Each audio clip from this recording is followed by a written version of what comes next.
un souci. Le souci est tiré d'un besoin personnel de me mettre au service des autres ou de mettre mes compétences au service des autres. Alors je suis un citoyen congolais, né en République démocratique du Congo, particulièrement dans la ville de Kisangani où je suis né et grandi, où j'ai fait mes études maternelles, primaires et secondaires, ainsi qu'universitaires, et où j'exerce principalement mes activités et dont j'ai un intérêt général. Alors, tenant compte de ce que je vis au sein de ma communauté ou au sein de ma vie, cela a été pour moi un souci intérieur d'abord, de me mettre au service des autres.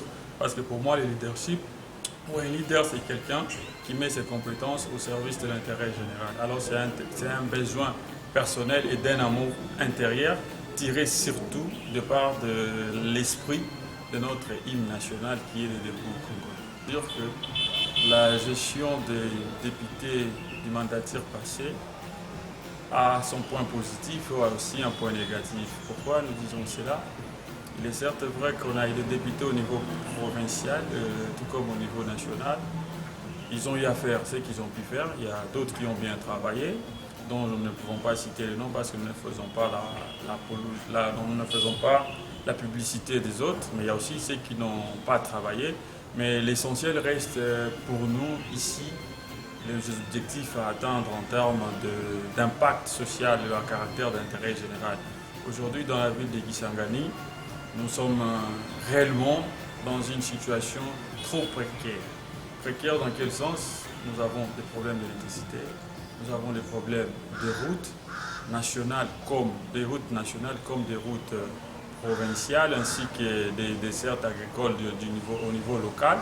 L'essentiel pour nous aujourd'hui est de dire que les députés, s'il est certes vrai, ils n'ont pas le rôle de construire des routes ou d'être des acteurs principaux pour la construction des routes, mais cependant, ils ont eu cette charge-là de contrôler l'exécutif ainsi que le gouvernement.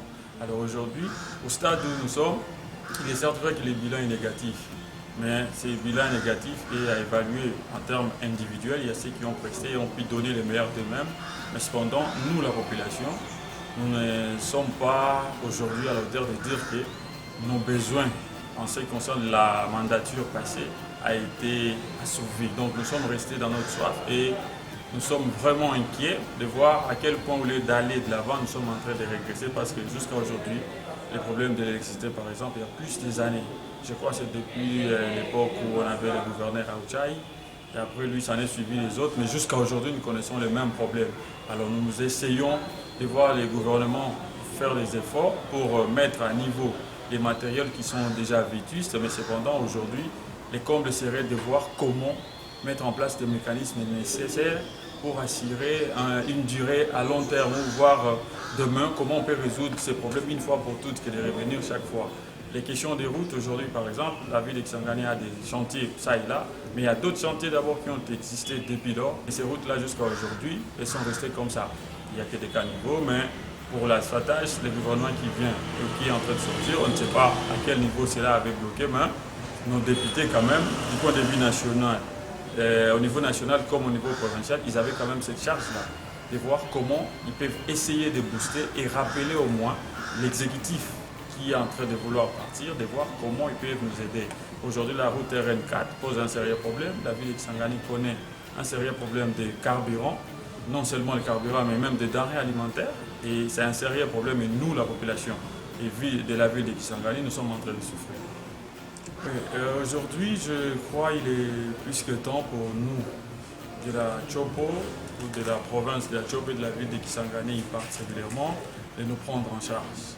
Comment nous allons nous prendre en charge? Parce que aller voter, c'est non seulement un devoir, mais c'est aussi une obligation.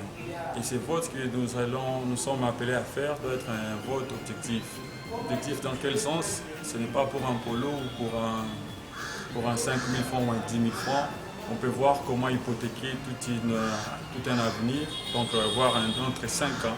Mais cependant, aujourd'hui, il est plus que temps pour nous-mêmes de voir ce qui peut être bien pour nous. Dans quel sens nous allons voir ce qui est bien pour nous en portant nos choix sur des personnes à même de poser des actes d'intérêt général. Et tout ça ne sera possible que si chaque citoyen se prend en charge en éveillant sa conscience sur ses droits, ses devoirs ainsi que ses responsabilités.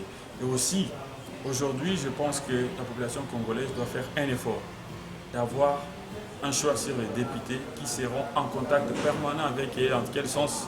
Parce qu'un député n'a pas un projet social, puisque c'est un parleur de la population et c'est un représentant de la population. C'est que les projets de la population, c'est que les problèmes de la société, c'est ça son projet.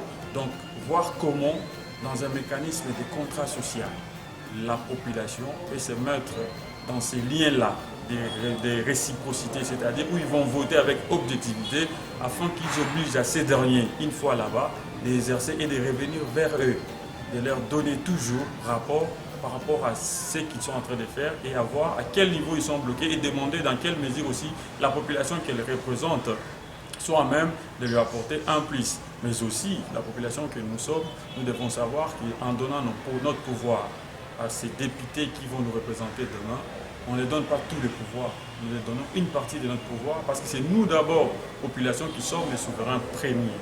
Et c'est nous qui avons le pouvoir et non le contraire.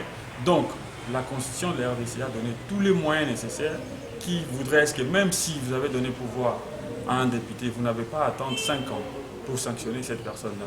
Vous pouvez les faire revenir par pétition et voir en quelle mesure demander à l'autorité de voir comment on peut retirer cette confiance à celui-là et voir comment envoyer d'autres personnes, ça sera une bonne chose pour nous. Un député, c'est d'abord d'entrée de jeu un représentant ou un mandataire de la population, c'est-à-dire la personne qui porte la charge de parler au nom et pour le compte de la population au sein de l'Assemblée nationale ou provinciale selon les cas. C'est aussi quelqu'un qui a la charge de dicter ou d'être initiateur de certaines lois portant cadre d'intérêt général de la population au niveau national et au niveau provincial. On parle des édits. Et aussi, c'est quelqu'un qui a la charge d'être contrôleur ou d'exercer les mécanismes de contrôle au sein du gouvernement provincial ou au sein de certains services étatiques se trouvant en province, selon les cas, ou au niveau national.